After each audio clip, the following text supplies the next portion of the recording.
తెలంగాణలో ఎండల తీవ్రత కొనసాగుతోంది. భూపాలపల్లి జిల్లాలో గరిష్ట ఉష్ణోగ్రత 41 నుంచి 44 డిగ్రీల సెల్సియస్ వరకు నమోదైంది. ముఖ్యంగా ఉత్తర, తూర్పు తెలంగాణ జిల్లాల్లో వడగాల్పుల ప్రభావం స్పష్టంగా కనిపించింది. హైదరాబాద్, రంగారెడ్డి, సంగారెడ్డి, యాదాద్రి, భువనగిరి జిల్లాల్లో 39 నుంచి 42 డిగ్రీల సెల్సియస్ మధ్య ఉష్ణోగ్రతలు నమోదయ్యాయి.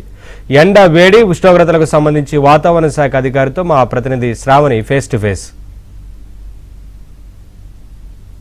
మాన్సూన్ సీజన్ అయితే స్టార్ట్ అయిపోయింది. అదే కాకుండా మనం చూసుకున్నట్లయితే ఎలినో ఎఫెక్ట్ గురించి మనం రోజువారీ వార్తల్లో వింటూ వస్తున్నాం. అసలు ఎలినో అంటే ఏంటి, ఈ పూర్తి వివరాలు అందించడానికి మనతో సైంటిస్ట్ శ్రావణి గారు అయితే ఉన్నారు. వారితో మాట్లాడి మరెన్నో విషయాలు అయితే తెలుసుకునే ప్రయత్నం చేద్దాం. మ్యామ్, ఎవ్రీడే మనం ఎలినో ఎఫెక్ట్ గురించి మాట్లాడుతూ వస్తున్నాం, కానీ ఎలినో అంటే ఏంటి, పూర్తి వివరాలు మీ మాటల్లో. ఎలినో అంటే మనకి పసిఫిక్ మహాసముద్రంలో ఏర్పడే ఒక వేడిమి అనమాట. అంటే warming over the Pacific ocean, especially the eastern Pacific ocean near the Peru Coast మనకి సడన్గా వార్మింగ్ అనేది స్టార్ట్ అవుతుంది. వార్మింగ్ ఉందంటే అర్థం ఏంటి, ఎవాపరేషన్ ఎక్కువగా ఉంటుంది, దానివల్ల అక్కడ ఎక్కువ కన్వెక్షన్ ఉంటుంది, అక్కడ వర్షపాతం ఎక్కువగా నమోదవుతూ ఉంటుంది. దానివల్ల దానికి ప్యారలల్గా ఉండే ఈస్టర్న్ ఆస్ట్రేలియా ప్రదేశాల్లో చూసుకున్నట్లయితే మనకి కొద్దిగా సబ్సిడెన్స్ ఉంటుంది. సబ్సిడెన్స్ ఉండడం వల్ల ఏమవుతుందంటే వర్షపాతం తగ్గిపోతుంది. అలాగే మనకి ఈస్టర్న్ ఆస్ట్రేలియా నుంచి దగ్గరగా ఉన్న ప్రదేశాలను మన ఏషియన్ కాంటినెంట్ కూడా దీని ఎఫెక్ట్ అయితే ఉంటుందన్నమాట. ఇప్పుడు ప్రెసెంట్ తెలంగాణలో ఎలాంటి ఏమైనా సూచనలు ఉన్నాయా?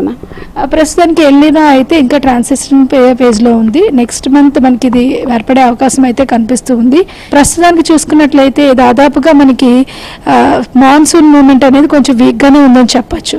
దాదాపుగా మనకి మన కొంకన్ వరకు చేరుకున్న మాన్సూన్ దాదాపుగా వారం రోజుల నుంచి కూడా 4-5 రోజుల నుంచి కొద్దిగా నెమ్మదిగా కదులుతున్నాయి మాన్సూన్స్. ఈ మూమెంట్ అనేది మనకి 1, 2, 3లో ఇండికేషన్లో ఉంటే కంపల్సరీ మనకి మంచి వర్షపాతము, లో ప్రెషర్ సిస్టమ్స్ అంటే అల్పపీడనాలు ఏర్పడడం జరుగుతూ ఉంటుంది. ప్రస్తుతానికి ఇది 1లో ఉంది. వచ్చే వారంలో 2, 3లోకి వచ్చే అవకాశం ఉంది. అది మనకి చాలా హెల్ప్ఫుల్గా, ఆశాజనకంగా ఉంటుంది. కాబట్టి 22, 23లో కూడా మంచి వర్షపాతం నమోదవుతుంది అనమాట. మార్నింగ్ మనం చూసుకున్నట్లయితే విపరీతమైన ఎండ కొడుతుంది, ఆ తర్వాత మళ్ళీ ఈవినింగ్ చూసుకుంటే కంప్లీట్ వెదర్ చేంజ్ కనిపిస్తుంది. సో ఈ ప్రాసెస్ ఏ విధంగా ఉంటుంది, ఇంకెన్ని రోజులు ఇదే ప్రాసెస్ ఉంటుంది? పూర్తిగా మాన్సూన్ మనకి చేరుకునే వరకు కూడా కొద్దిగా ఇదే విధంగా ఉండే అవకాశం ఉంది. అలాగే ఏమవుతుందంటే ఇంకా ఉష్ణోగ్రతలు కూడా ఉత్తర తెలంగాణ జిల్లాలో 41 డిగ్రీల కంటే పైన నమోదవుతూ వస్తున్నాయి. కొద్దిగా 1-2 చోట్ల హీట్ వేవ్ కండిషన్స్ కూడా ఉండే అవకాశం కనిపిస్తుంది. అలాగే దక్షిణ తెలంగాణ మొత్తం రాష్ట్రం అంతా చూసుకున్నట్లయితే 36 నుంచి 40 డిగ్రీల మేర ఉష్ణోగ్రతలు నమోదే అవకాశం అయితే కనిపిస్తుంది అనమాట. సో ఇక్కడ ఇది weather updates. So video journalist ఫణితో ABN శ్రావణి, హైదరాబాద్.